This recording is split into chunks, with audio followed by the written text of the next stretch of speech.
খাওয়ার পরে আলহামদুলিল্লাহ বললে শুকরিয়ার পূর্ণতা হয় না। শুকরিয়ার পূর্ণতা করতে হলে ভাত খেয়ে, ভালো কিছু খেয়ে শুকরিয়া আদায় করে শরীরে যে শক্তি হবে, এই শক্তি দিয়ে আপনার ইবাদত করলে আপনার শুকরিয়ার পূর্ণতা হবে। সম্মানিত সমবেত মুসল্লিবৃন্দ, সংক্ষিপ্ত সময়ে আজকের খুতবার আলোচ্য বিষয় যেমন পাপ তেমন শাস্তি। আলোচনার বিষয় পাপ যেমন শাস্তি তেমন, অপরাধ যেমন শাস্তি তেমন। পাপ যেমন হবে, যত ভয়ঙ্কর হবে, আল্লাহর পক্ষ থেকে আযাব শাস্তি তত কঠিন হবে। এই শিরোনামে আমরা অনেকগুলো পাপের কথা বলবো, যে পাপের শাস্তি আমরা ভোগ করে যাচ্ছি, বুঝতে পারছি না। শুরুতে আমরা জেনে নেব পাপ কি জিনিস। আরবিতে যানবুন, ইসমুন, জারিমাতুন, এগুলোর অর্থ হলো পাপ। মুআজাম মাকাইসিল লুগা 2 নম্বর খণ্ড 361 নম্বর পৃষ্ঠা। যানবুন, ইসমুন, জারিমাতুন অর্থ হলো পাপ, অপরাধ, সীমালঙ্ঘন, অতিরঞ্জন, বাড়াবাড়ি। পাপ পাপ কাকে বলে? আল্লামা শানকিতি রহিমাহুল্লাহ বইয়ের নাম আল আযবুন নামীর, খণ্ড নম্বর 5 পৃষ্ঠা নম্বর 121, তিনি বলছেন আয-যানবু হিয়াল জারিমা, পাপ হলো এমন একটা অপরাধের নাম, আল্লাতী ইস্তাহিক্কু সাহিবুহা নিকালা, যে পাপ যেই করুক, যেই কাজ করলে মানুষ শাস্তির সম্মুখীন হয়, তার নাম পাপ। এবার যদি আমরা যাই বিশ্বনবী মুহাম্মদ সাল্লাল্লাহু আলাইহি ওয়াসাল্লামের জবান, আল্লাহর নবীর কণ্ঠ থেকে পাপ কি জিনিস, তাহলে সহিহ মুসলিম হাদিস নাম্বার 2553, সাআলতু রাসূলুল্লাহ সাল্লাল্লাহু আলাইহি ওয়াসাল্লাম আনিল বিররি ওয়াল ইসমি, আমি সাহাবী বলছেন নবীকে প্রশ্ন করলাম, আল্লাহ নবী পাপ কি জিনিস, পাপ কাকে বলে? রাসূল সাল্লাল্লাহু আলাইহি ওয়াসাল্লাম বললেন আল ইসমু মা হাকা ফি সাদরিক, যেই কাজ করলে তোমার অন্তরের মধ্যে চাপ তৈরি হয় তার নাম পাপ। যেই কাজ, যেই কর্ম, যেই কাজ কর্ম করলে মানুষের অন্তরের মধ্যে চাপ তৈরি হয়, প্রেসার তৈরি হয়, পেরেশানি তৈরি হয়, তার নাম পাপ। যেই কাজ করলে মুমিনের অন্তরের মধ্যে চাপ তৈরি হয়, পেরেশানি তৈরি হয়, তার নাম পাপ। আর কি? ওয়াকারিহতা আইয়াত্তালি আলাইহিন নাস, যেই কাজ তুমি করো কিন্তু তুমি চাও না এটা তোমার স্ত্রী জানুক, পৃথিবীর কেউ জানুক, তুমি চাও না, এটার নাম পাপ।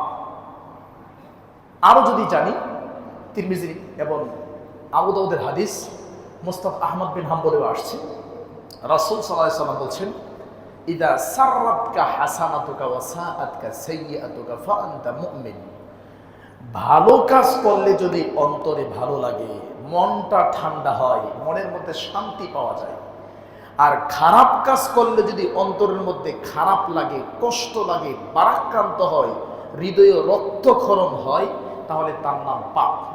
তাহলে 4টা সোর্স, মুআজাম মাকাইসিল লুগা 2 নম্বর খণ্ড 361 নম্বর পৃষ্ঠা, পাপ কি জিনিস।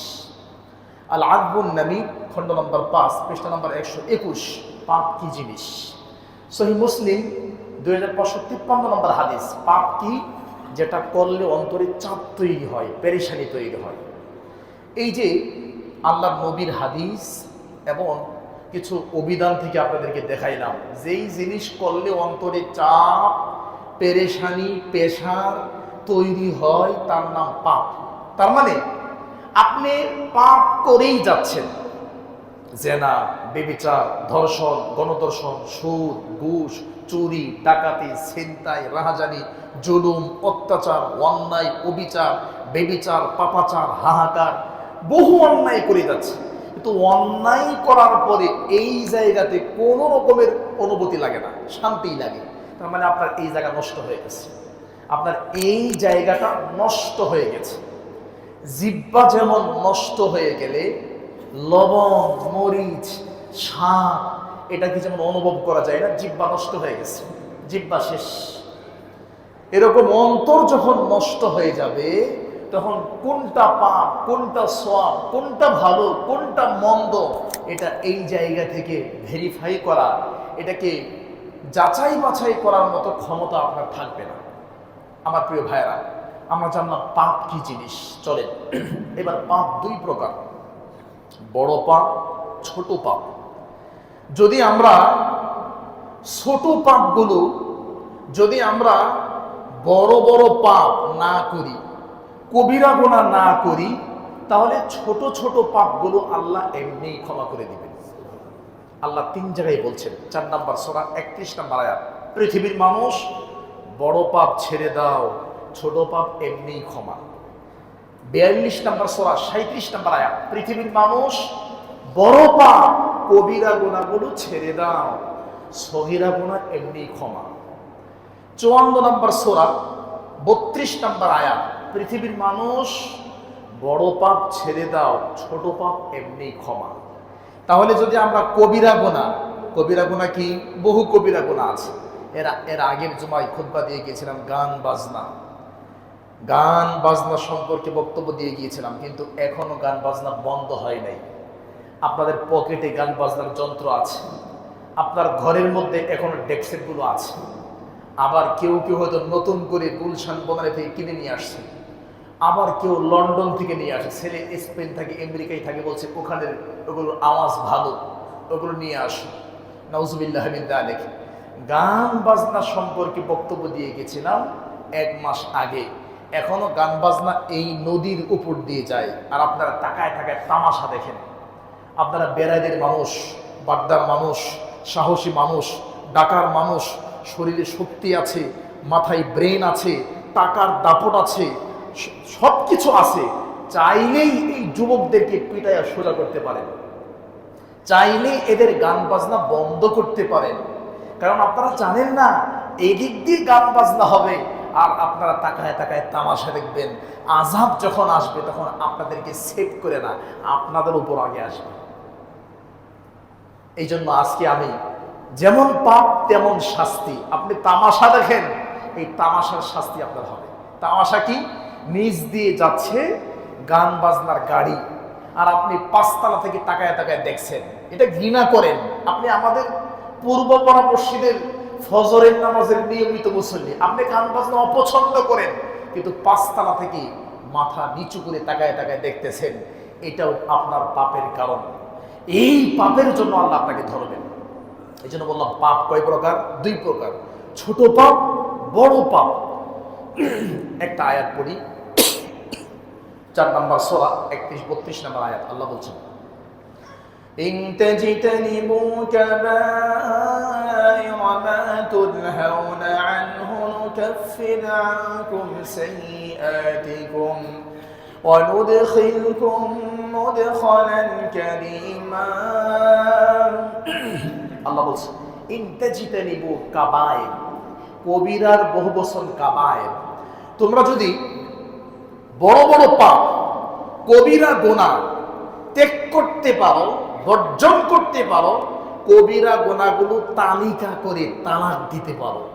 কতগুলো কবিরা গুনাহ আছে, এগুলো তালিকা করে, লিস্ট করে, ঘরের মাঝে লিখে যে এই 70টা কবিরা গুনাহ, 80টা কবিরা গুনাহ, কবিরা গুনাহকে আমি তালিকা করে তালাক দিলাম।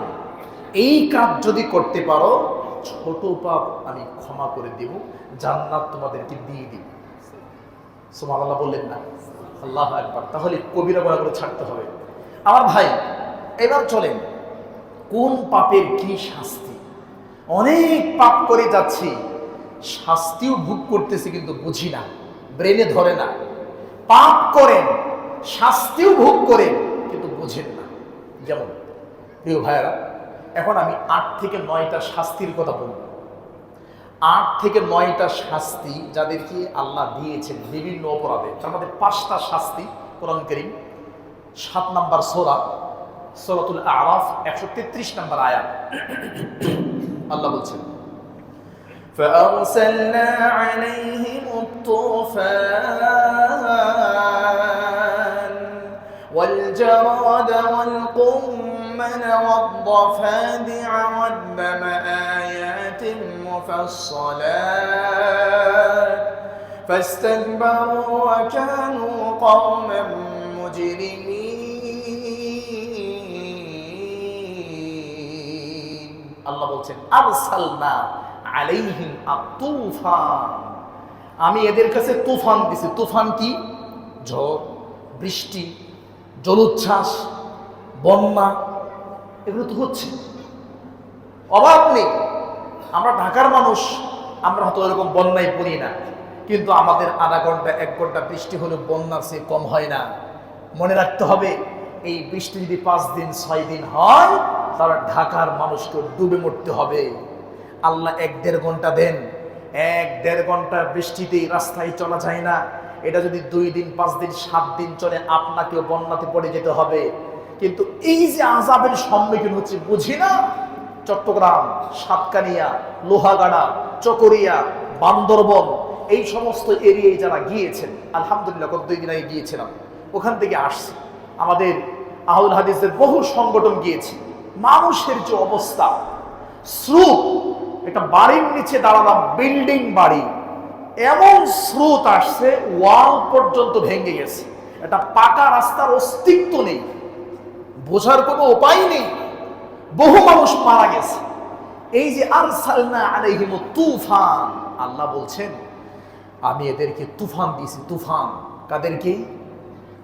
এটা বনি ইসরাইল, বিশেষ করে ফেরাউন এবং ফেরাউনের জাতিকে আল্লাহ তাআলা তুফান দিয়েছিলেন। তুফান, এই এদের তাফসীর ইবনে কাসির মূল ভলিউম, আরবি 8 খণ্ডের সূরাতুল আরাফ 133 নম্বর আয়াত। আল্লাহ সুবহানাহু ওয়া তাআলা ফেরাউন এবং তার জাতিকে তুফান দিয়ে আযাব দিয়েছেন। ওয়াল জারাদা, পঙ্গপাল, টিড্ডি, পোকামাকড়, যেই পঙ্গপাল, টিড্ডি, পোকামাকড় মানুষের ফল ফ্রুট খেয়ে ধ্বংস করে দেয়, ফসলগুলো ধ্বংস করে দেয়।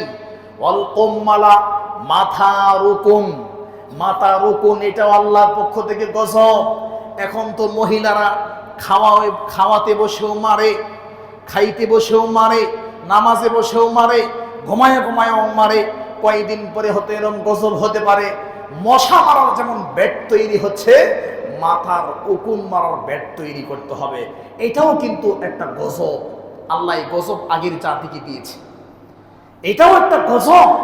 পাপের কারণে গজব আসতেও পারে, নাউজুবিল্লাহ মিন যালিক। অদ্দফা দিয়া, ব্যাং দিয়ে আল্লাহ ওই জাতিকে পরীক্ষা করেছেন। ওয়াদামা আয়াতিন মুফাসসালাত, রক্ত দিয়ে আল্লাহ ওই জাতিকে পরীক্ষা করেছেন। এখানে আমরা 5টা পাইলাম।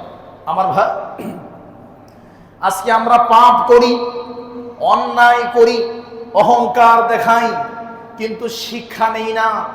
বর্তমান যেমন পৃথিবীর পরাশক্তি আমেরিকা, পৃথিবীর পরাশক্তির মধ্যে একটা হলো চাইনিজ, চীন, এরপরে যদি আপনি যান তুরস্ক নয়, এরপরে আপনার ইসরায়েল বা এরকম যারা শক্তিশালী আছে, কথায় কথায় পারমাণবিক শক্তি দেখায়। ইন্ডিয়া বলেন আর পাকিস্তান বলেন, যাদের কাছে পারমাণবিক বোমা আছে। ওই সময়ে আজ থেকে হাজার হাজার বছর আগে যারা পরাশক্তি ছিল, বর্তমান যেমন আমেরিকা সবচেয়ে শক্তিশালী, হাজার বছর আগে আমেরিকার মতো শক্তিশালী যারা ছিল, আল্লাহ বলছেন 24 নম্বর পারা 17 নম্বর পৃষ্ঠা সূরা হামিম সিজদা, তারা বলছিল মান আশাদ্দু মিন্না কুওয়া, আমাদের যে শক্তিশালী আর কে আছে? আল্লাহ এই শক্তিশালী জাতিকে একটা আওয়াজ দিয়ে একটা শক্তিশালী জাতিকে আল্লাহ ধ্বংস করে দিয়েছেন। নাউজুবিল্লাহ মিন যালিক। আওয়াজ বোঝেন তো? আওয়াজ দিয়েছেন, আওয়াজ কিছু না, ওই ঠাডা বলে, এটা কি বলে, বিজলি চমক, আরো যা কিছু আছে, এটা যা আওয়াজ হয়, আওয়াজ, ভয়ঙ্কর আওয়াজ দিয়ে আল্লাহ ধ্বংস করে দিয়েছেন। সে আল্লাহ কি নাই? আছেন। সে আল্লাহ কি থাকবেন না? আছেন। হুয়াল হাইয়ুল কাইয়ুম, তিনি চিরস্থায়ী, চিরঞ্জীব, তিনি ছিলেন, আছেন, থাকবেন। আনতাল আউয়াল ফালাইসা ক্বাবলাকা শাই ওয়া আনতাল আখির ফালাইসা বা'দাকা শাই ওয়া আনতাজ যাহির ফালাইসা ফাওকাকা শাই ওয়া আনতাল বাতিন ফালাইসা দুনাকা শাই। সেই আল্লাহ আছেন, সেই আল্লাহ কি আমাদেরকে ধ্বংস করে দিতে পারেন না? পারেন। এই জন্য আমার ভাই, যেমন পাপ তেমন শাস্তি, এই শিরোনামে আপনাদের সামনে কিছু পাপের কথা আমরা শেয়ার করছি। এক, ভালো করে খেয়াল করেন, নিয়ামতের অকৃতজ্ঞতা, নিয়ামতের শুকরিয়া নাই। আপনি আপনার স্ত্রীর সাথে 30 বছর সংসার করেছেন, 30 বছর। যখন আপনার কাছে টাকা ছিল তখন রেস্টুরেন্টে নিয়ে যাওয়া, বুফে খাওয়ানো, যমুনা ফিউচার পার্কে নিয়ে যাওয়া, মালয়েশিয়া মালদ্বীপ নিয়ে যাওয়া, 1000 টাকার পোশাক 5000 টাকা দিয়ে কিনা, সব কিছু করেছেন। হঠাৎ করে আপনার বিজনেস নষ্ট, হঠাৎ করে ভালো ব্যবসা করতে পারেন না, আপনার ইনকাম কমে গেছে। আপনার স্ত্রী 30 বছর শান্তিতে থাকার পরে 3 দিনের কষ্টে 30 বছরের সব ভুলে গিয়ে আপনার সাথে খারাপ ব্যবহার করছে। এই খারাপ ব্যবহারের কারণে আল্লাহর পক্ষ থেকে আযাব আসবে। ভালো করে খেয়াল করেন। 2, আপনার প্রতিবেশী চলতে পারে না, খাইতে পারে না, উঠতে পারে না, ঔষধ খাওয়ার টাকা নাই। যুগ যুগ ধরে তাকে আপনি টাকা দিয়ে আসছেন, সহযোগিতা করে আসছেন, কিন্তু সে মুহূর্তের মধ্যেই এই সহযোগিতাকে নষ্ট করে ফেলেছে। আপনার অকৃতজ্ঞ হয়েছে, আপনার কৃতজ্ঞতা আদায় করে না, আল্লাহর শুকরিয়া আদায় করে না, পাপ কাজে লিপ্ত হয়। এই রকম পাপের কারণে আল্লাহ আযাব দিবেন। আল্লাহ বলেন কোরআন কারীম 13 নম্বর 14 নম্বর সূরা ইব্রাহিম 7 নম্বর আয়াত, لئن شكرتم لأزيدنكم ولئن كفرتم إن عذابي لشديد লাইন শাকারতুম লাযীদান্নাকুম। পৃথিবীর মানুষ, তোমরা যদি নিয়ামতের শুকরিয়া আদায় করো, লাযীদান্নাকুম, তাহলে আমি আল্লাহ নিয়ামত বাড়িয়ে দেব। ওয়ালাইন কাফারতুম, আর যদি কুফরি করো, নিয়ামতকে অস্বীকার করো, ইন্না আযাবি লাশাদীদ, তাহলে আমার আযাব আসবে। আল্লাহর আযাব কেমন? আমরা নিয়ামতের শুকরিয়া খুব আদায় করি, ভাত খেয়ে শুকর আলহামদুলিল্লাহ, শুকর আলহামদুলিল্লাহ। অনেকেই বলে পেটটা ভরে খেয়েছে আলহামদুলিল্লাহ। শুধু মুখ দিয়ে আলহামদুলিল্লাহ বললে শুকরিয়া আদায় হয় না, আপনার অঙ্গ প্রত্যঙ্গ দিয়ে শুকরিয়া আদায় করতে হবে। আল্লাহ যে আপনাকে সুস্থ রেখেছেন, এই সুস্থ শরীর, সুস্থ দেহ, সুস্থ মন নিয়ে 5 ওয়াক্ত সালাত জামাতের সাথে আদায় করে আপনাকে শুকরিয়া আদায় করতে হবে। খাওয়ার পরে আলহামদুলিল্লাহ বললে শুকরিয়া আদায় হয়ে যায় না। খাওয়ার পরে আলহামদুলিল্লাহ বললে শুকরিয়ার পূর্ণতা হয় না। শুকরিয়ার পূর্ণতা করতে হলে ভাত খেয়ে, ভালো কিছু খেয়ে শুকরিয়া আদায় করে শরীরে যে শক্তি হবে, এই শক্তি দিয়ে আল্লাহর ইবাদত করলে আপনার শুকরিয়ার পূর্ণতা হবে। আর শক্তি অর্জন করে ভাত খায়া আলহামদুলিল্লাহ বলে শক্তি অর্জন করে ওটা দিয়ে মারামারি করছেন, কুস্তিগিরি করছেন, সুদ খাইছেন, মানুষকে মারছেন, অত্যাচারী হয়েছেন, আপনি আল্লাহর পূর্ণাঙ্গ শুকরিয়া আদায় করতে পারলেন না।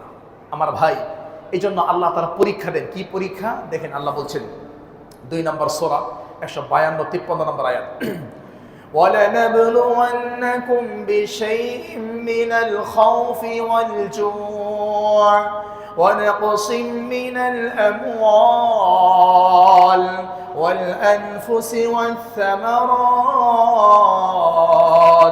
وَبَشِّرِ الصَّابِرِينَ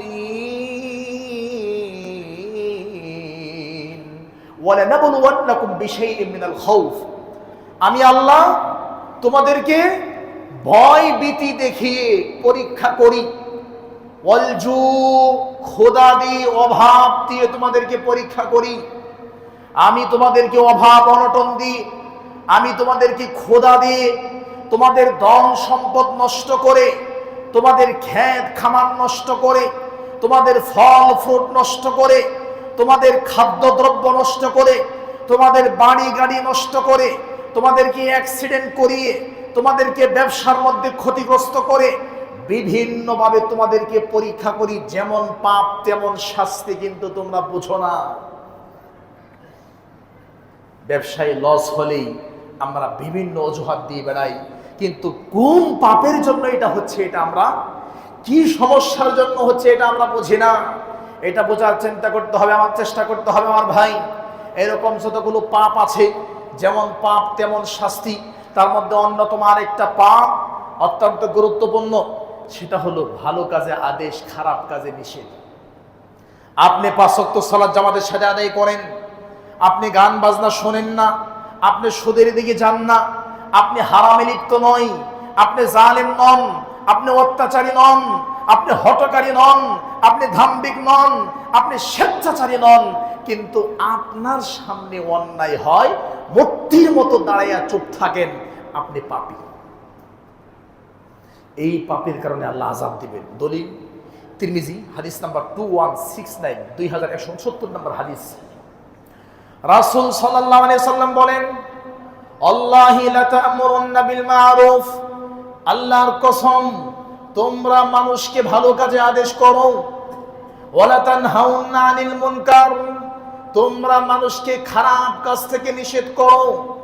ভালো কাজে আদেশ, খারাপ কাজে নিষেধ, এটা যদি বন্ধ করে দাও, আমরা মনে করেছি মসজিদের মধ্যে সপ্তাহে একটা জুমার খুতবা হলেই এনাফ। আমরা মসজিদ কমিটি যারা আছি ধরে নিয়েছি জুমার খুতবা হলেই এনাফ, আর সকালবেলা মক্তব পড়াবে বাবু বি জাজুজি, মক্তব পড়াইলি হয়ে গেছে। 30 বছর ধরে মক্তব পড়াচ্ছে, এখনো আলিফ বা তাসা শুদ্ধ করে বলতে পারে না। মনে রাখবেন, নবীর যুগে মসজিদে নববী ছিল, এখনো মসজিদে নববী আছে। 24 ঘন্টায় মসজিদে নববীতে দার্স হয়, কোরআনের ক্লাস হয়, হাদিসের ক্লাস হয়, কোরআনের সর্বোচ্চ সনদ ইজাজার সর্বোচ্চ সনদ সেখানে দেওয়া হয়। সেটাও নবীর মসজিদ, আমাদেরটাও মসজিদ। মসজিদের মধ্যে শুধু জুমার খুতবায় সীমাবদ্ধ থাকলে হবে না, মসজিদকে ইসলামিক সেন্টার বানাতে হবে, মসজিদকে ক্লাস বানাতে হবে, মসজিদকে দার্সের জায়গা বানাতে হবে, মসজিদ থেকে দাওয়াতি কাজের সূচনা করতে হবে, মসজিদকে আপনার জন্য পার্লামেন্ট বানাতে হবে, মসজিদের মধ্যে সিদ্ধান্ত হবে, বা মসজিদের মধ্যে সিদ্ধান্ত হবে এই গ্রামে কোথায়, কোন জায়গায়, কখন, কিভাবে, কে, কারা, কোন পদ্ধতিতে অন্যায় করছে, এই অন্যায়কে আমরা রুদ্ধ করব, বাধা দিব, প্রতিহত করব, এই প্ল্যান এখানে করতে হবে। 2169 নম্বর হাদিস তিরমিজি। যদি না করেন আযাব চলে আসবে। আউলা ইউশিকান্নাল্লাহ আইয়াবা'আসা আলাইকুম ইকাবা, তোমরা যদি মানুষকে খারাপ কাজ থেকে নিষেধ না করো, গান বাজনা শোনো না, তোমার সামনে গান বাজনা হয় বাধাও দেও না, সুদ তুমি খাও না, তোমার ভাই সুদ খায় তাকে বোঝাও না, অন্যায় তুমি করো না, তোমার সামনে তোমার বাপ অন্যায় করে তুমি মূর্তির মতো বসে থাকো, হবে না। নকল তুমি করো না, তোমার সামনে নকল করে প্রশ্ন ফাঁস হয়ে যায়, তুমি বসে থাকো, এটা চলবে না। বরং অন্যায়ের প্রতিবাদ করতে হবে। যদি না করো আল্লাহর পক্ষ থেকে আযাব আসবে। যেমন পাপ তেমন শাস্তি, আল্লাহর পক্ষ থেকে আযাব আসবে। ফাতাদউনাহু, তখন তোমরা দোয়া করবা, আল্লাহ আযাব থেকে বাঁচান, এই আযাব এই আযাব সহ্য করা আমাদের পক্ষে সম্ভব নয়। ফালা ইস্তাজাবু লাকুম, তখন তোমাদের দোয়া কবুল হবে না, কারণ তোমরা ভালো কাজে আদেশ, খারাপ কাজে নিষেধ ছেড়ে দিয়েছো। নিজেই বুজুর্গানে দিন হয়েছো, নিজেই তাহাজ্জুদ পড়েছো, নিজেই উমরা করেছো, নিজেই একাকী জান্নাতে যাওয়ার প্ল্যান করেছো। কিন্তু একাকী জান্নাতে গেলে হয় না, মানুষের মাঝেও দাওয়াতি কাজ করতে হয়। এই কথা যখন তুমি ভুলে যাবে, যেমন পাপ তেমন শাস্তি আসবে। নাউযুবিল্লাহ। আমার ভাই, তাহলে 3 নাম্বার কি হলো? আমাদেরকে ভালো কাজে আদেশ, খারাপ কাজে নিষেধ করতে হবে। আমরা অনলাইনে ভিডিও দেখি, কালকের আগের দিনও দেখলাম নৌকার মধ্যে গান বাজনা হচ্ছে, এলাকার কয়েকটা ছেলে নৌকাটা কোন রকম সিস্টেম করে পাড়ে ভিড়িয়ে, কি যেন বলছে জানি না, এক সাইডে ভিড়িয়ে বড় বড় হকি স্টিক নিয়ে মাত্র 3 থেকে 3.5 মিনিটে একদম ছিন্ন বিচ্ছিন্ন গান বাজনা ফেলায়া এক একটা পানির মধ্যে লাফাচ্ছে আর পানির মধ্যে ডুবতেছে। কোথায় কোন দিকে যাবে কোনো হিসেব, কারো কোনো চিন্তাই নাই। যুবকরা পারে, মানুষ চাইলেই পারে। আমার ভাই, গান বাজনা মুসলমানের অন্তরকে নষ্ট করে দেয়। গান বাজনার কারণে আল্লাহর পক্ষ থেকে আযাব আসে। এই জন্য আমাদের সকলকে সতর্ক হতে হবে। খারাপ কাজে নিষেধ যদি করতে না পারেন, আল্লাহর পক্ষ থেকে আযাব আসবে। চলেন 4 নাম্বার, কৃপণতা করা, কার্পণ্যত করা। কৃপণ মানুষ যারা আছে, কৃপণতার জন্য আল্লাহর পক্ষ থেকে আযাব আসে। হুজুর সাহেব, ব্যবসায় বারাকা হয় না। বারাকা হবে কোত্থেকে? আপনি শুধু ইনকাম করেন আর ব্যাংকের ভিতরে ঢোকান, ইনকাম করেন, সন্ধ্যাবেলা ব্যাংকের ভিতরে ঢোকায় দিয়ে আসেন, এভাবে বারাকা আসবে না। সহিহ বুখারী 1433 নম্বর হাদিস। এটাও একটা আযাব। এত দিন রাত পরিশ্রম করি, দেখি পকেটে টাকা থাকে না, এটাও একটা শাস্তি। আল্লাহর নবী সাল্লাল্লাহু আলাইহি সাল্লাম আয়েশা রাদিয়াল্লাহু আনহা কাছে, আয়েশা, যে আল্লাহর নবী, লা তুকি, আটকি রাখো না, ঘরের মধ্যে বন্দি করে রাখো না, ফায়ুকি আলাইকি, তুমি যদি কৃপণতা করো, তুমি যদি না দেও, তুমি যদি পকেট থেকে বের না করো, আল্লাহ তোমাকে দিবেন না। আমার ভাই, এখন কৃপণতা আমাদের মধ্যে প্রচুর পরিমাণে বিরাজ করছে। মানুষের পকেট থেকে দিনের জন্য টাকা বের হয় না, মসজিদের জন্য টাকা বের হয় না, হ্যাঁ, স্বার্থের জন্য বের হয়। আপনারা কিশোরগঞ্জের পাগলার মসজিদে যাবেন, পাগলার মসজিদে এত টাকা কেন আসে? এটা বাঙালি বোঝে না। 2 মাস 3 মাস পরে 2 কোটি 3 কোটি টাকা বের হয়ে আসে। ডলার আসে, দিনার আসে, দিরহাম আসে, এরপরে রুপি আসে, বৈদেশিক মুদ্রা আসে, স্বর্ণ রূপা আসে, টাকা আসে। শুধু পাগলা, মসজিদের নাম পাগলা লাগাই দিছে। তার মানে যে পাগল, সে পাগলকে চেনে, ভালো ভালোকে চেনে। মসজিদের নাম পাগলা হওয়ার কারণে আমিও পাগল হয়ে গেলাম, কিন্তু এই দাম যে আমাকে জাহান্নামে নিয়ে যাবে এটুকু বুঝলাম না। এ দেশের মাটিতে প্রায় 3 থেকে 3.5 লক্ষ মসজিদ আছে। 3 থেকে 3.5 লক্ষ মসজিদ আছে ইসলামী ফাউন্ডেশনের হিসাবে। বাংলাদেশের গ্রামগঞ্জে হাজার হাজার মসজিদ আছে। ইমামের বেতন 3000 টাকা। ইমাম তাবিজের ডিলার, ডিলারগিরি না করে কি করবে? 3000 টাকা দিয়ে কিছু হয় না। ইমাম তাবিজের ডিলার, বেতন 3000 টাকা, এরপর 9 মাসের বেতন বাকি। আর পাগলার মসজিদে সব টাকা জমা হয়, বহু মসজিদে ইমামের বেতন দেওয়া যায় না। কারণ কি? এটা মাইন্ডসেট। মনে রাখবেন, পাগলা মসজিদে, কিশোরগঞ্জের পাগলার মসজিদে টাকা দিলে নেকি বেশি হবে, এই চিন্তা করলে শিরিক হবে। টাকা দিলে ওখানে বেশি উপকার হবে, শিরিক হবে। মনের আশা পূর্ণ হবে, এই চিন্তায় টাকা দিলে শিরিক হবে। ওখানে গেলে সন্তান পাওয়া যাবে, এই চিন্তায় টাকা দিলে শিরিক হবে। পাগলার মসজিদ, আমি মনে করি বাংলাদেশ সরকারের উচিত কিশোরগঞ্জের পাগলার মসজিদ ভেঙে দেওয়া অথবা নাম পরিবর্তন করা। মানুষ কত বড় পাগল, নাউজুবিল্লাহ মিন যালিক। আমাদের কুড়িল বিশ্ব রোড, এয়ারপোর্ট থেকে বের হয়ে কুড়িল বিশ্ব রোড হয়ে শেখ আব্দুর রাজ্জাক বিন ইউসুফের মাদ্রাসায় যাওয়ার সময় কাঞ্চন ব্রিজের আগে কত নম্বর সেক্টর বলে গেছি, ওখানে আছে ল্যাংটার মাজার। ল্যাংটার মাজার, ল্যাংটা বাবার মাজার। আমার ভাই, মানে নাম একটা লাগাইলেই হলো, কুমিরের মাজার, কুত্তার মাজার। কুত্তার মাজার আছে ব্রাহ্মণবাড়িয়া কসবা কুটি, জায়গার নাম কুটি। ওখানে 1% জায়গার দাম 1 কোটি টাকা, জায়গার নামও কুটি। প্রোগ্রাম শেষ করে যার বাড়িতে খেলাম, উনি বলল, শেখ এখানে একটা মাজার আছে, কুত্তা ডাক্তারের মাজার। বললাম, বহুত মাজারের নাম শুনেছি, কিন্তু কুত্তা ডাক্তারের মাজার এটা নাম শুনি নাই। কি ব্যাপার, কি বলেন? বলছে উনি বড় আল্লাহর ওলি ছিল। কিভাবে আল্লাহর ওলি হলো? বলছে এই লোক ছেলে মেয়ে নাই, বিশাল বড় বাড়ি, প্রচুর পরিমাণে খাইতো, কিন্তু পায়খানা করতো না, এই জন্য উনি আল্লাহর ওলি। তো একদিনই ভাই ছিল, ব্রেন আমার সে ভালো। উনি বলছে, আচ্ছা, উনি প্রচুর পরিমাণে খাইতো, টয়লেট করতো না, মানে বাড়িতে বাথরুম নাই। হ্যাঁ, বাড়িতে বাথরুম নাই, এই জন্য কি আল্লাহর ওলি হয়ে গেছে? বলছে হ্যাঁ। একটা প্রশ্ন করি, বাড়িতে কি কুকুর আছে, কুত্তা আছে? কুকুর তো আছে, যেই বাড়িতে কুকুর আছে ওই বাড়িতে টয়লেট লাগে না। আপনার ডাক্তার খাইছে কুকুর, আপনার ডাক্তার টয়লেট করছে, কুকুরে সেই টয়লেট খাইছে, এই জন্য মরে যাওয়ার পরে তার নাম কুত্তা ডাক্তারের মাজার। নাউজুবিল্লাহ, এই মাজার এখনো আছে। আমার ভাই, আমরা দান করি কিন্তু আল্লাহর জন্য দান করি না। রাসূল সাল্লাল্লাহু আলাইহি সাল্লাম বলছেন, মান তাসাদ্দাকা ইলাহি ফাকাদ আশরাকা। যারা মানুষকে দেখানোর জন্য দান করে তারা শিরিক করে। আমার ভাই, মাজারে টাকার অভাব নাই, গাঁজা খাওয়ার টাকার অভাব নাই। মাজারে বসে বসে গাঁজা খাচ্ছে, দিব্যি গাঁজা খাচ্ছে, ওখানে মানুষ টাকা দেওয়ার অভাব নেই। গাঁজা তো খাচ্ছে।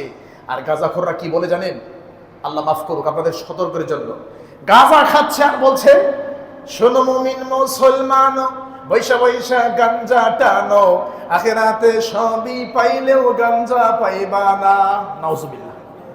গাঞ্জা খাচ্ছে আর মানুষের ব্রেন ওয়াশ করছে। শোনো মুমিন মুসলমান, বৈশা বৈশা গাঞ্জা টানো, আখিরাতে সব পাইলেও গাঞ্জা পাবা না। নাউজুবিল্লাহ। অথচ কোরআন কারীম সূরা মুহাম্মদ 26 নম্বর পারা 7 নম্বর পৃষ্ঠা 8 থেকে 9 নম্বর লাইন, জান্নাতে 4টা নদী আছে। 4টা নদীর মধ্যে একটা নদী, ফিহা আনহারুম মিন খামরিন লাযযাতিল লিশারিবিন। 4টা নদীর মধ্যে একটা নদী মদের নদী। যারা জান্নাতে যাবে, পৃথিবীতে মদ খায় নাই, পৃথিবীতে নেশা করে নাই, তাদের জন্য জান্নাতে শরাবের নদী থাকবে, মদের নদী থাকবে। সুবহানাল্লাহ। তবে এটা ইন্ডিয়ান মদ নয়, বাংলাদেশের মদ নয়। 27 নম্বর পারা 14 নম্বর পৃষ্ঠা সূরা ওয়াকিয়া, লা ইউসাদ্দাউনা আনহা ওয়া লা ইউজিফুন। ওই মদ পান করলে পাগলামি মাতলামি আসবে না। তাহলে আমার ভাই, আমার লাইন চ্যুত হয়ে গেছে। কোথায় ছিলাম? দান করতে হবে। দান না করলে যদি কৃপণতা করেন, আল্লাহ আপনাকে কমায় দিবেন। এই জন্য আমার ভাই, আমরা অনেকেই বিশেষ কোন মসজিদকে কেন্দ্র করে নেই। আমি শুনেছি আমাদের বেড়াই দেও নাকি এরকম একটা মসজিদ আছে, নাম বলতে চাচ্ছি না। সেখানে মহিলারা প্রচুর পরিমাণে দান করে। অনেক পুরাতন মসজিদ। মা বোনরা ওপরে আছেন, অনলাইনে শুনছেন, আমার সামনে গার্ডিয়ানরা বসে আছেন, দিনী ভাইয়েরা বসে আছেন। শুধু বেড়ায় বাড্ডা নয়, পৃথিবীর যে কোনো প্রান্তে নির্দিষ্ট কোনো মসজিদের মধ্যে দান করলে বেশি নেকি হবে, এই চিন্তা করলে পাপ। দান করলে মনের আশা পূর্ণ হবে, এই চিন্তা করলে শিরিক। দান করলে ভালো কিছু হবে, এই চিন্তা করলে শিরিক। দান করলে ব্যবসায় লাভবান হবেন, সন্তান পাবেন, সন্তান পরীক্ষায় উত্তীর্ণ হবে, এই হবে সেই হবে। বিশেষ কোন মসজিদকে নির্দিষ্ট করে দান করলে আপনার চিন্তার মধ্যে শিরিক ঢুকে আছে। কারণ পৃথিবীতে যত মসজিদ আছে, মসজিদগুলো কার? আল্লাহ। আল্লাহ বলছেন, وأن المساجد لله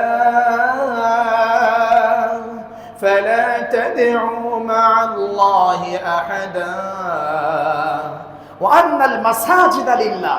পৃথিবীর সকল মসজিদ আল্লাহর জন্য, সুতরাং সবই আল্লাহর ঘর। আপনি বিশেষ করে অমুক মসজিদে যাবেন, ওখানে বেশি করে দান করবেন, আর ওই মসজিদের মধ্যে দিবেন না, এই চিন্তা আপনার ব্রেন থেকে ফেলে দিতে হবে। আমার ভাই, এটা আল্লাহর ঘর। আমাদের এই মসজিদ কমপ্লেক্স বিশাল বড় মসজিদ। আপনারা হয়তো অনেক কিছু কেউ মনে করলে করতে পারেন, এই জন্য হয়তো দানের হাতকে বাড়িয়ে দেন না। এতগুলো এসি আছে, এতগুলো ফ্যান আছে, ইমাম মুয়াজ্জিন আছে, খতিব সাহেব আছে, আরো কত খরচ আছে। বিশাল এই কমপ্লেক্স যারা চালায় তারাই বোঝে। এই জন্য সহযোগিতার হাতকে বাড়িয়ে দিতে হবে। দান যদি দান করলে আল্লাহ বাড়িয়ে দেন, দান করলে কমে না। দেখেন একটা আয়াত শোনেন তো। আল্লাহ বলছেন কোরআন কারীম সূরা সাবা, وما أنفقتم من شيء فهو يخلفه وهو خير الرازقين وما أنفقتم من شيء, তোমরা যা কিছু খরচ করো, ফাহুয়া ইউখলিফু, যা খরচ করবে আল্লাহ তোমাকে তাই দিয়ে দিবেন। তার মানে কি জানেন? তুমি যা খরচ করবে আল্লাহ তোমাকে তাই দিয়ে দিবেন। এটার মানে হলো ফাহুয়া ইউখলিফু। ইউখলিফু, আখলাফা ইউখলিফু মানে, মনে করেন এই মেম্বারে আমি বসে আছি, আমি মেম্বার থেকে নেমে আরেকজনকে মেম্বারে তুলে দিন, খলিফা, প্রতিনিধি। তার মানে আপনি 10 টাকা দান করলে আল্লাহ আপনাকে 10 টাকা দিয়ে দিবেন, 20 টাকা দিবেন আল্লাহ আপনাকে 20 টাকা দিয়ে দিবেন। আমার ভাই, দানের মাধ্যমে বড় বিপদ থেকে বাঁচা যায়, দানের মাধ্যমে বড় রোগ থেকে বাঁচা যায়, এটা আমরা জানি না। রাসূল সাল্লাল্লাহু আলাইহি সাল্লাম বলছেন, রাসূল সাল্লাল্লাহু আলাইহি সাল্লাম বলছেন, ইন্নাস সাদাকাতা লা তুদফি গাদাবার রাব, নিশ্চয় দান সদকা আল্লাহর রাগকে কমিয়ে দেয়। আল্লাহ যদি বান্দার প্রতি রাগ করে থাকেন, আল্লাহ যদি আমাদের প্রতি অসন্তুষ্ট থাকেন, এই দানের মাধ্যমে আল্লাহর রাগ দূর হয়ে যায়। এবং এই দানের মাধ্যমে কঠিন মৃত্যু, কঠিন আযাব থেকে আল্লাহ মানুষকে বাঁচিয়ে দেন। সুবহানাল্লাহ। আমার ভাই, আল্লাহ সুবহানাহু ওয়া তাআলা এই দান সম্পর্কে বলছেন, দান সুস্থ থাকতে, বেঁচে থাকতে আমাদেরকে দান করতে হবে। আপনার সন্তান দান করবে এই চিন্তাই আপনাকে ধন সম্পত্তি রেখে দেওয়া যাওয়া যাবে না, যে আমি ধন সম্পত্তি রেখে গেলাম, আমার সন্তানরা দান করবে। বিশ্বাস করেন, ইয়াতি আলান নাসি জামান, মানুষের কাছে এমন জামানা, এমন যুগ আসবে, লা ইউবালিল মারু মা আখাযা মিনহু মিনাল হালাল আম মিনাল হারাম, মানুষ উপার্জন করবে কিন্তু চিন্তাও করবে না তার ইনকাম হালাল না হারাম। এমন জামানা, এমন যুগ আসবে, মানুষের জন্য দ্বীনের উপর অটল থাকা, ধর্মের উপর টিকে থাকা অনেক কঠিন হয়ে যাবে। কাল কাবিন আলাল জামরা, হাতের মধ্যে জ্বলন্ত আগুনের টুকরা, এটা ধারণ করা যেমন কঠিন, হাতের মধ্যে জ্বলন্ত আগুনের টুকরা ধারণ করা যেমন কঠিন, দ্বীন ধর্মের উপর এরকম অটল থাকা তেমন কঠিন হবে। 2026 সালে আপনিও কত অশান্তির মধ্যে আছেন। 2026 সালে ডানে বামে সামনে পিছনে কত অশান্তি, স্ত্রী কষ্ট দেয়, সন্তান কষ্ট দেয়। আপনি কোন চিন্তায় কোটি কোটি টাকার সম্পদ আপনার এই সন্তানের জন্য রেখে যাচ্ছেন, যে আপনার সন্তান আপনার মৃত্যুর উপরে দান করবে, এই চিন্তা আপনার ব্রেন থেকে ফেলে দিতে হবে। আল্লাহ আমাদেরকে নিজের সম্পদ নিজে দান করার তৌফিক দান করুক, আমিন। আল্লাহ বলছেন, يا أيها الذين آمنوا أنفقوا من طيبات ما رزقناكم من قبل أن يأتي يوم لا بيع فيه ولا خلة ইয়া আইয়ুহাল্লাযীনা আমানু ঈমানদাররা, আনফিকু, তোমরা খরচ করো, মিন ক্বাবলি আইয়াতিয়া ইয়াউম, ওই দিন আসার আগে, লা বাইউন ফি, যেদিন কোনো ব্যবসা চলবে না, ওয়ালা খুল্লা, কোনো বন্ধুত্ব চলবে না, ওয়ালা শাফাআ, কোনো শাফাআত চলবে না। ওই দিন আসার আগে তোমরা দান করো, যেই দিন কোনো বিজনেস চলবে না, যেদিন কোনো বন্ধুত্ব চলবে না, যেদিন কোনো সুপারিশ চলবে না, ওই দিন আসার আগে বেঁচে থাকতে সুস্থ অবস্থায় আল্লাহর পথে দান করো। আমার ভাই, দানের হাতকে বাড়িয়ে দিতে হবে, বিশেষ করে আল্লাহর ঘর মসজিদ, এখানে দান করলে সাদাকাতুন জারিয়া চলতেই থাকবে। এই জন্য আল্লাহ সুবহানাহু ওয়া তাআলা বলেন, দান যারা করে এদের কোনো ভয় নাই, চিন্তা নাই, দান করে ঘুমিয়ে থাকেন, সম্পদের সেফটি দিবেন আল্লাহ। দান করে ঘুমিয়ে থাকেন, দান করে বিদেশে চলে যান, কানাডায় চলে যান, আপনার ধন সম্পদ বাড়িয়ে দিবেন, বরকত দিবেন আল্লাহ। আল্লাহ বলছেন, الذين ينفقون أموالهم بالليل والنهار سرا وعلانية فلهم أجرهم عند ربهم ولا خوف عليهم ولا هم يحزنون الذين ينفقون أموالهم بالليل والنهار, যারা তাদের ধন সম্পদ খরচ করে দিনে রাতে, সিররা ওয়া আলানিয়া, গোপনে প্রকাশ্যে, ওয়ালা খাউফুন আলাইহিম ওয়ালা হুম ইয়াহজানুন, তাদের কোনো ভয় নাই, তাদের কোনো চিন্তা নাই। যে যেভাবে পারে ব্যবসা করে চলে যাচ্ছে, যে যেভাবে পারে বিজনেস করে চলে যাচ্ছে, কিন্তু পরকালের বিজনেস কেউ করে না। একটা বড় ধরনের বিজনেস প্রোগ্রামে ছিলাম, সেখানে হেডলাইন দিয়েছে, দি জার্নি অফ জান্নাত, জার্নি অফ জান্নাত, জার্নি টু জান্নাত, অর্থাৎ জান্নাতের পথে যাত্রা। উদ্দেশ্য হলো, আমার সামনে প্রায় 1000 লোক আছে, সবাই ব্যবসায়ী, 1000 লোক আছে, সবাই ব্যবসায়ী, সবাই আসছে এখানে ইনভেস্ট করার জন্য। যেই লোকটা বক্তব্য দিচ্ছে সেই লোকটা নামাজ পড়ে কিনা সন্দেহ আছে, আল্লাহু আলাম। কিন্তু এদেরকে ব্যবসার মধ্যে যুক্ত করার জন্য হেডলাইন দিয়েছে। আপনাদের গুলশান এই প্রোগ্রামটা হচ্ছে, যাই হোক আলহামদুলিল্লাহ। আমি শুধু একটা সাইট আপনাকে বোঝাচ্ছি, আল্লাহু আলাম। তো জার্নি টু জান্নাত, জান্নাতের পথে যাত্রা, ওখানে জান্নাত দেখাচ্ছে, আঙ্গুর, বেনানা, বিভিন্ন ফল ফ্রুট, বিভিন্ন খাবার, এবং মেয়ে ছেলে খুব ঘোরাঘুরি করতেছে, মনে হয় এটা জান্নাত দেখাচ্ছে, এটা জান্নাত। তো বোঝাচ্ছে এই জান্নাতে যদি কেউ যেতে চান, ব্যবসা করতে হবে দুনিয়াতে, টাকা পয়সার প্রয়োজন আছে। টাকা যদি না থাকে হজ করবেন কি করে, টাকা যদি না থাকে ওমরা করবেন কি করে, টাকা যদি না থাকে দান করবেন কি করে। কথা কিন্তু ঠিক, নিয়ত যদি ঠিক থাকে এই লোক কিন্তু সফল কাম। আর নিয়ত যদি এরকম হয়, ওই ডেস্টিনি মার্কা নিয়ত আর বিভিন্ন গ্রুপের মতো নিয়ত, হাজার হাজার শত শত মানুষের টাকাকে ইনকাম করে একবারে নিয়ে এরপর পালিয়ে যাবে। আল্লাহ রহম করুক, আল্লাহ হেদায়েত দান করুক, আল্লাহুম্মা আমিন। যেমন আল্লাহ হেদায়েত দান করুন, উত্তরার কোন একটি ঘটনা, এক আল্লাহর বান্দা আমাদের সহিহ আকীদার ভাই 50 লক্ষ টাকা ইনভেস্ট করেছে। আমিও 10 লাখ টাকা ইনভেস্ট করার জন্য কাছাকাছি গিয়েছিলাম, অনেক হাদিয়া দিয়েছে, পরে আগাই নাই। 5 আগস্টের পরে কোটি কোটি টাকা নিয়ে আল্লাহ বান্দা চলে গেছে। 5 আগস্টের পরে আমি ওই ভাইকে বললাম, কিভাবে আপনি বেঁচে আছেন? বড় ব্যবসায়ী। বলছে, সাহেব এখানে গেছে 50 লাখ, আর 14 নম্বর সেক্টরে বাইং হাউসে গেছে 1 কোটি, 1.5 কোটি টাকা লস খাওয়ার পরে আমি উমরায় গেছি, আমি একটু ভেঙে পড়ি নাই যে আল্লাহ দিবেন, সুবহানাল্লাহ। তা আমার ভাই, বিজনেস করতে হবে, অর্থের প্রয়োজন আছে, তবে এই অর্থ সম্পদগুলো আপনাকে উল্টো পথে নয়, দ্বীনের পথে ব্যয় করতে হবে, দান করতে হবে। সহিহুল বুখারী 1443 নম্বর হাদিস, 1442 এবং 43 নম্বর হাদিস, রাসূল সাল্লাল্লাহু আলাইহি সাল্লাম বলছেন, মা মিন ইয়াউমিন ইউসবিহুল ইবাদু ফি ইল্লা মালাকান ইয়ানজিলান।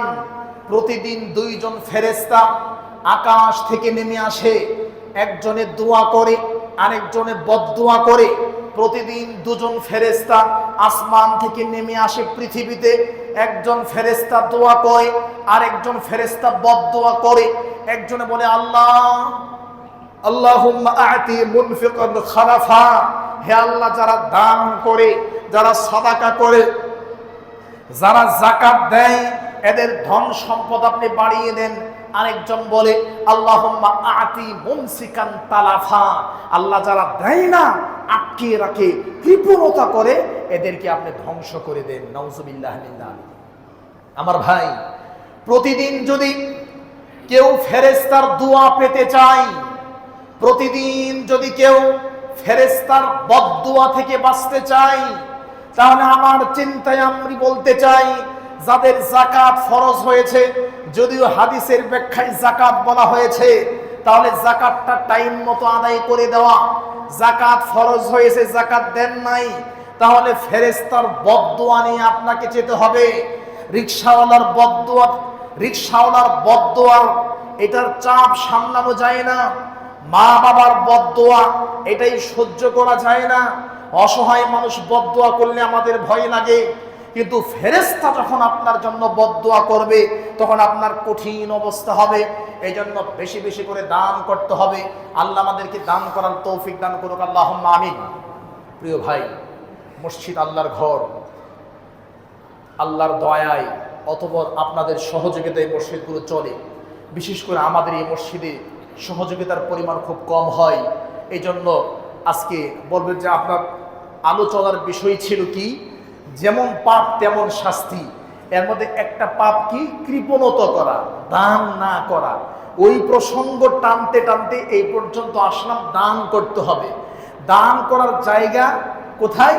আল্লাহর ঘর মসজিদে দান করতে হবে, পাগলার মসজিদে, অথবা যেই মসজিদে কুমির আছে, সেই বিভিন্ন খানজাহানের মসজিদ, ওই সমস্ত বিশেষ মসজিদে গিয়ে দান করলে হবে না। আপনাকে আল্লাহর ঘর, সব ঘর সমান, সেখানে দান করতে হবে।